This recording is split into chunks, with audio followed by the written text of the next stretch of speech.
तो hello everyone. OCD में ज़्यादातर देखा गया है कि 24 घंटे सबको कहते हैं कि मतलब सिर में भारीपन बने रहना, एंजाइटी बने रहना। वो क्यों होता है? क्योंकि आप प्रेजेंट में हो ही नहीं। आप जब देखो मन के अंदर आपकी लड़ाइयाँ चलती हैं, जब थॉट कोई हावी हो जाता है तो वो आपको सिर में दर्द करेगा ही, क्योंकि आप और उसकी लड़ाई चलती रहती है, कंपल्सन चलता रहता है। तो मतलब आप डरे डरे रहते हो, अंदर में आपका चेकिंग चलता रहता है और थॉट आप पे प्रेशराइज देता रहता है। तो इससे ही आपका ओसीडी जो है, आपका सिर भारीपन लगना, आपको एंजाइटी पूरे दिन बने रहना, सुबह उठो तो कुछ अच्छा फील ना होना। तो ये किनको होता है? ये उन्हीं को होता है जिनका माइंड कमज़ोर होता है। मतलब छोटी छोटी बातों पे उन्होंने बात को पकड़ लेना, छोटी छोटी बातों पे रिएक्ट करना, माइंड में कुछ भी नेगेटिव थॉट गया तो उसको सोचने लग जाना, क्या गया था क्या गया था।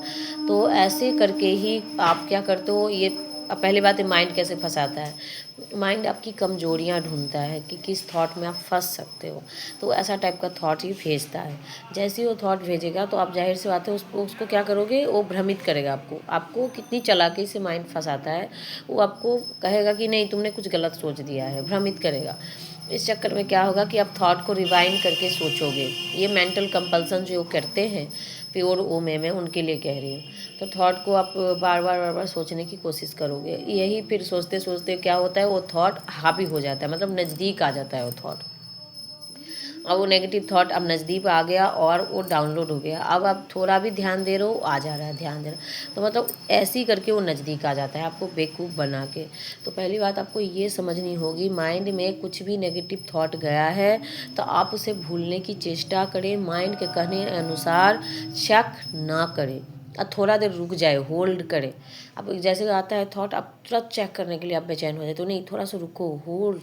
कितना भी आपको बेचैन कर रहा है कि नहीं तुमने सोचा है, कुछ सोचा है, अब बोलो कुछ भी सोचा है, भाई माइंड है, कुछ भी आ सकता है, मैं इसको नहीं जानना चाहती हूँ क्योंकि मैं नहीं गलत हूँ और मैंने कुछ नहीं सोचा है। मैं सपोज़ मानिए भगवान को लेके कुछ आ रहा है, तो आपने जानबूझ के नहीं सोचा है, उसने माइंड ने सोचा है।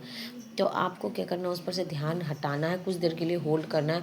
जैसे ही आप उसे कंपल्सन कर देते हो, चेक कर देते हो, वहीं पे वो चिपक सा जाता है और फिर आपके पीछे पड़ जाता है। तो यही गलती नहीं करनी है। और सबसे पहले माइंड को पावरफुल बनाना है। पावरफुल बनाने के लिए आपको दिनचर्या सबसे पहले सही करनी होगी।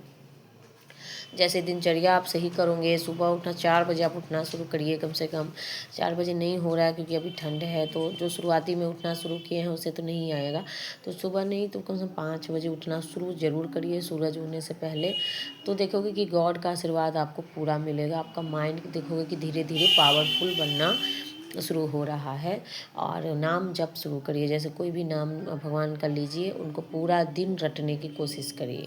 उससे क्या होगा कि माइंड के अंदर जो भी गलत विचार जा रहे हो भस्म होते चले जाएंगे, उसका प्रभाव आपके जीवन पे नहीं पड़ेगा। उससे कि नाम जप से आपके माइंड में पावर भी बढ़ेगा और आप प्रेजेंट में भी रहेंगे। प्रेजेंट में रहने से क्या होगा, ज़्यादा आप माइंड के अंदर उलझे नहीं रहेंगे। चिंतन कम करिए। ये माइंड किसी न किसी तरीके से चिंता कराना चाहता है, जो कि चिंता आप ना करें।